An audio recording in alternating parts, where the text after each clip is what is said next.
Hello, this is Anton and Matt, and this is our podcast number 49. And we're going to go over this weekly brief that's titled The Benefits at the Bottom. And we look forward to hearing from you if you have any questions. So, Matt, we're going to talk about benefits at the bottom. But before we do that, let's talk about being at the top when things Sure. are looking really good and it's just amazing. Stock market's doing fantastic. Our stocks are doing great. Houses are going up. And I don't know about you, Matt, but the only thing I'm thinking of is when is this going to end?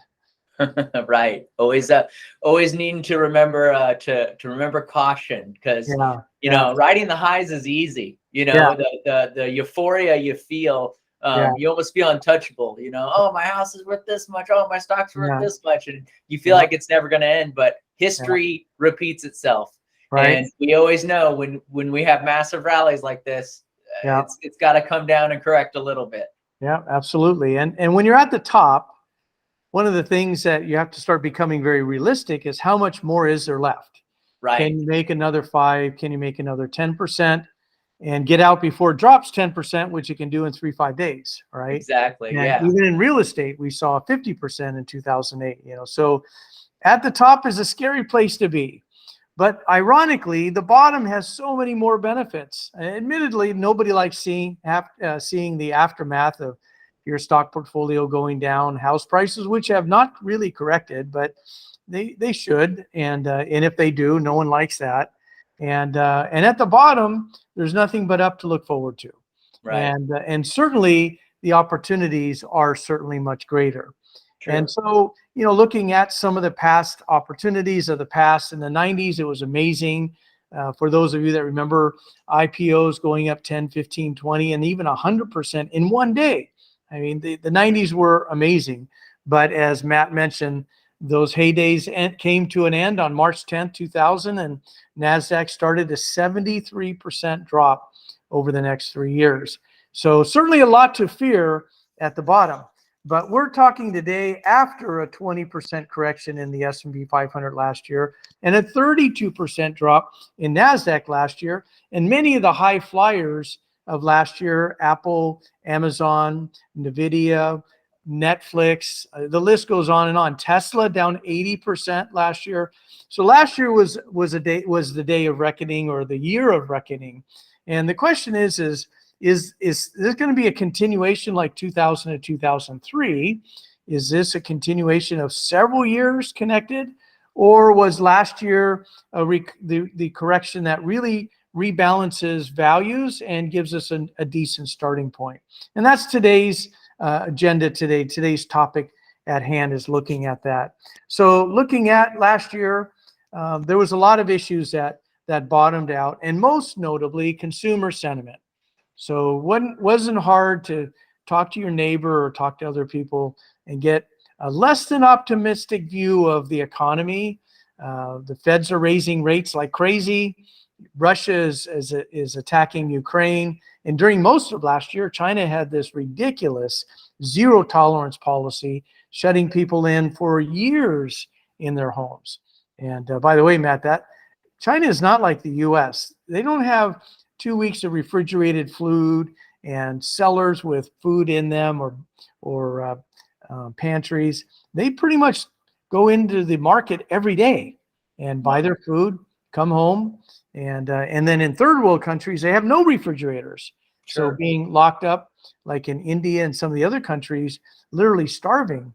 And that's why these countries, you may recall, they had a 1 person a day allowance. 1 person from the household could go out and buy food that day. That's it.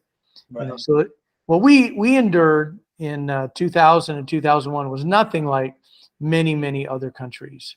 But nonetheless, in our first world problems of last year, consumer sentiment dropped to the lowest level since 1978, if you can believe that. And a lot has happened since 1978. So Yeah.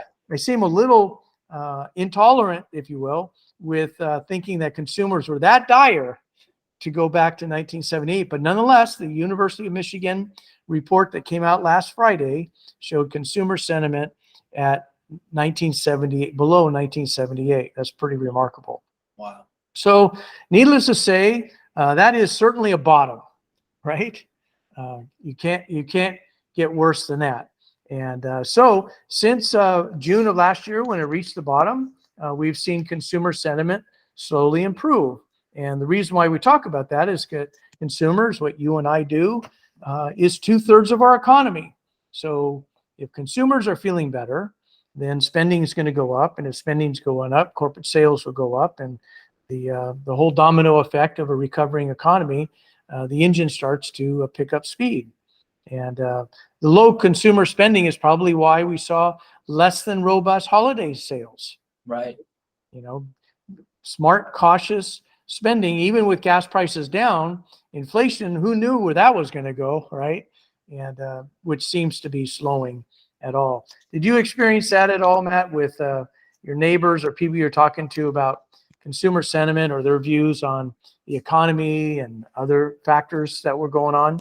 Yeah, no, I think so. And I think people really were getting scared of the high prices. You know, a lot of people I knew that maybe were interested in buying that car, or even interested in maybe taking that vacation, or, you know, just when it came to Christmas spending, for example, you know, Right. I knew a lot of people that, you know, maybe we're like, you know, maybe we don't need to do presents for all the cousins this year. Right. Maybe we'll just stick to the family. Right. Send them Whereas a I think card. the year before was a pretty big Christmas for a lot of people. Right. Right.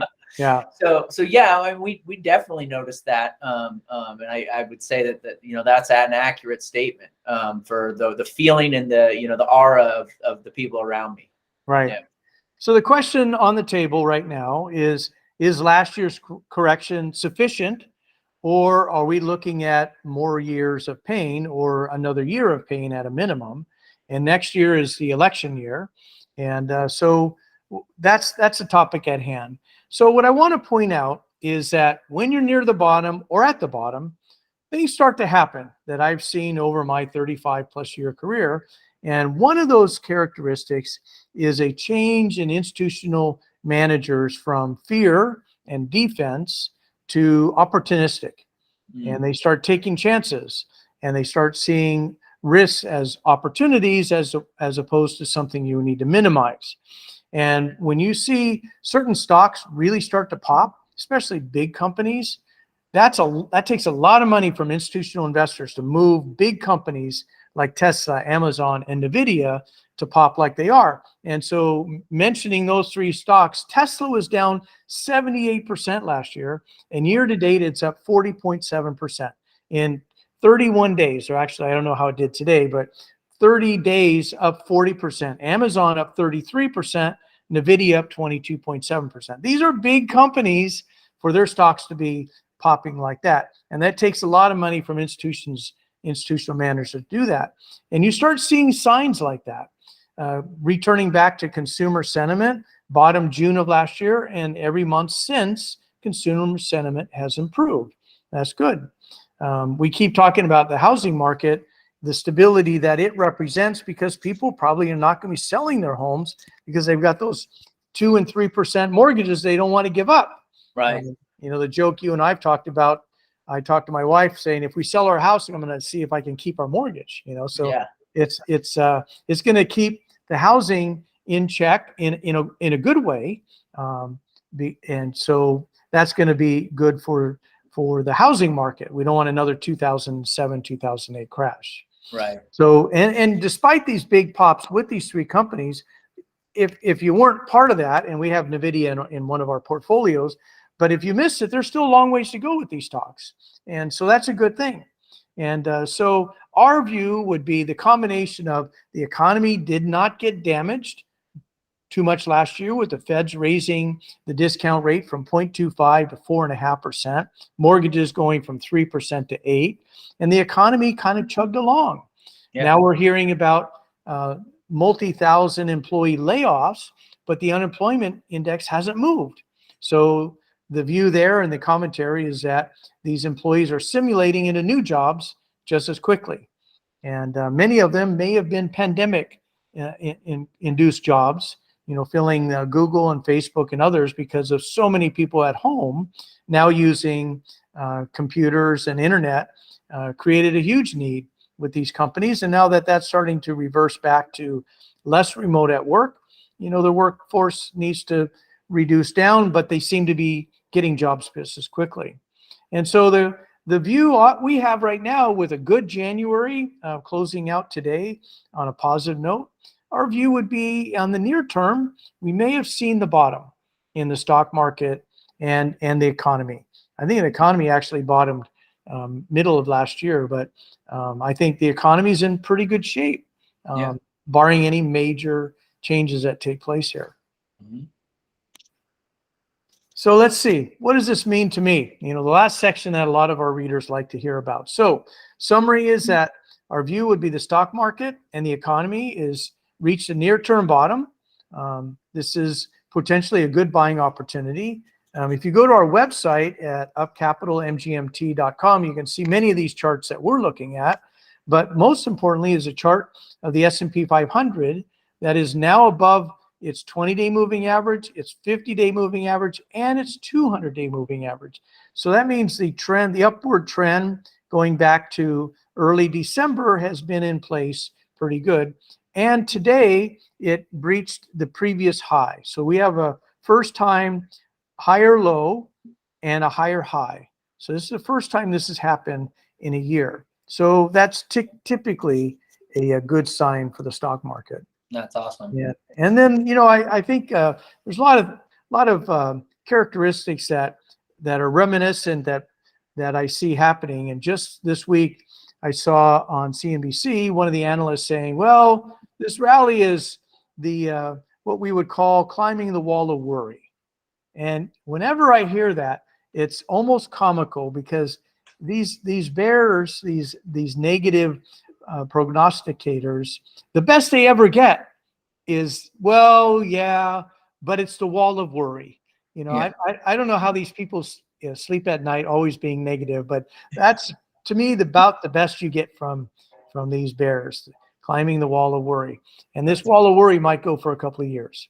Sure. So, but anyway, so it's nice to have a little better feeling about things, indications that markets are improving, investors are there, and there's a lot of money on the sidelines that got out last year that's ready to be invested. Well, Anton, let me ask you a question about that then. So, I know we have some money on the sideline too. So right. Is it time to buy? Yeah, so we are starting to enter in monies into the marketplace.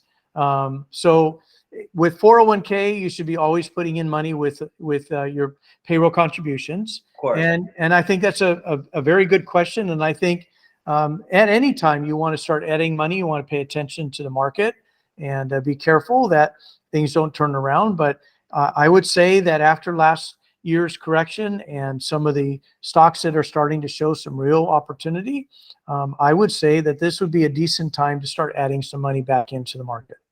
Okay, very good. Yeah. All right. Well, that closes out today's podcast. And we always enjoy your feedback. So give us a call or send us an email. We'd love to talk to you. And this closes out our podcast. We will talk to you next week. Bye. Take care.